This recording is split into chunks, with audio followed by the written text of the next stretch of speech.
Les gars de la construction, ils n'ont jamais mal en nulle part, à moins que ça soit terrible, ou à moins qu'ils perdent connaissance. Sinon, ils se relèvent puis ils prennent toujours ça comme rien. Pourquoi? Ben, ça doit être des gars qui sont habitués de travailler physiquement. Ils prennent ça, ils prennent les coups. Ils veulent pas retarder. C'est souvent des chaînes, hein? Il y a un corps de métier qui attend après un autre, etc.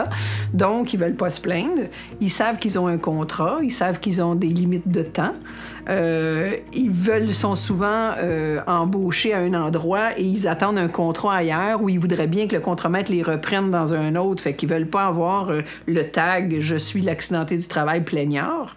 Donc, ils ont la fameuse tendance à ne pas déclarer ou à ne pas donner de suivi. Mon nom est Alexandre Sigouin, je suis avocat ici chez Desroches-Mongeon, qui est un bureau spécialisé dans les accidents de travail. On a beaucoup de clients ici qui viennent du milieu de la construction et un conseil que je pourrais leur donner, c'est n'ayez pas peur de déclarer. Aussitôt qu'il arrive quelque chose, déclarez-le à l'employeur. Allez voir un médecin, même si la douleur elle n'est pas incroyable ou importante au début. On ne sait jamais comment la douleur va évoluer. Vous avez 6 mois pour faire une réclamation d'accident de travail. C'est vrai que la loi donne 6 mois, mais je vous jure que si vous faites votre réclamation à 5 mois et 2 semaines, là, votre crédibilité en prend un coup. On se dit, ben, pourquoi vous ne l'avez pas fait avant? Parce que peut-être que c'est à la maison, dans le fond, que vous vous êtes fait mal. En fait, moi, j'ai eu la chance de travailler dans la construction alors que j'étais aux études.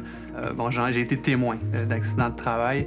Et puis, je me suis rendu compte, même déjà à l'époque, que les gens ne connaissent pas. Ils ne connaissent pas l'aspect légal qui englobe un accident de travail. Ils ne connaissent pas qu'est-ce que ça implique avec toutes les procédures qui vont suivre. Le médecin de l'employeur ou le médecin de la commission pourra toujours venir contrecarrer ton médecin traitant. Ce spécialiste-là, vous allez devoir vous battre contre devant un tribunal. Fait que votre médecin traitant qui vous suit depuis 1 an, 2 ans, 3 ans, puis qui vous connaît bien, fera pas le poids, malheureusement. Donc, il faut avoir accès aux médecins experts. Et puis ça, ben, on prend pas ça dans les pages jaunes ou sur Internet, là. Il faut avoir un représentant qui a son bassin de médecins, qui travaille avec, parce qu'ils ont confiance, pour pouvoir y accéder et avoir un document légal qui tient la route.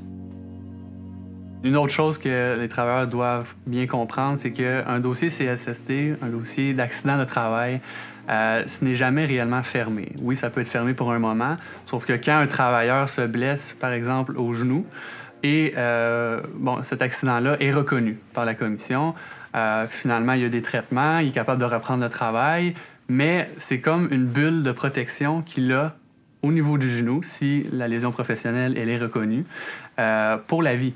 Donc, si 10 ans plus tard, 5 ans plus tard, il a besoin d'une opération, par exemple, et doit manquer du travail, il pourra relier cette incapacité-là à la lésion initiale des années plus tard.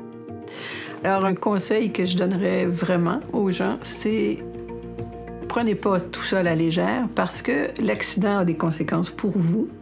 Vous aurez enduré le mal, les dédales administratifs et tout ça, oui, mais pensez donc aux gens qui vous entourent parce qu'un accident de travail, ça brise pas juste vous, ça brise tout ce qu'il y a autour.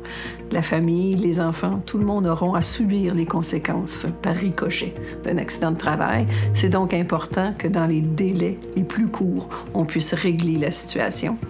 Et pour avoir des délais les plus courts, ben, vaut mieux être aidé et accompagné.